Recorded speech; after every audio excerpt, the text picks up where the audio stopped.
সর্বনাশ করার চেষ্টা তো করবেই, তাই আমাকে আরো সতর্ক হতে হবে গিন্নি।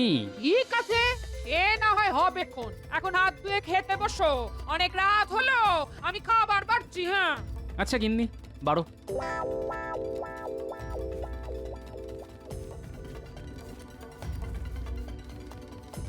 আরে কৃষ্ণনগরের বৈদ্যমশাই আপনি? হ্যাঁ, আমার বাড়িতে কি সৌভাগ্য। হ্যাঁ, ওই একটা দরকারে এসেছি। কি দরকার বলুন না। আপনি আমার সেবারে প্রাণ বাঁচিয়েছিলেন, নইলে হাঁপানি রোগেই মরে যেতাম। সেই জন্যেই তোমাকে একটা কাজ করতে হবে, আর তার জন্যে তোমাকে বেশ টাকা পয়সা দেব। শোনো,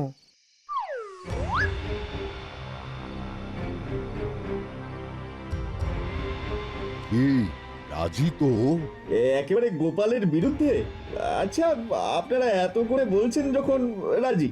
ঠিক আছে, তোমাকে আমরা একেবারে সাজিয়ে গুছিয়ে নেব, তোমার কোনো চিন্তা নেই। দেখো বাবা হারাধন, তুমি আমাদের সাথে চলো, তুমি এখন আমাদের ভরসা।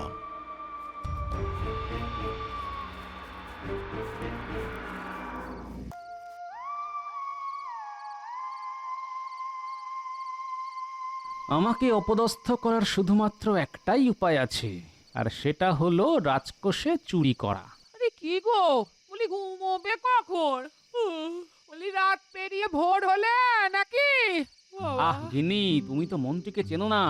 আমি তোমার সাথে যেমন ঘর সংসার করি, ওর সাথেও রাজসভায় সংসার করি।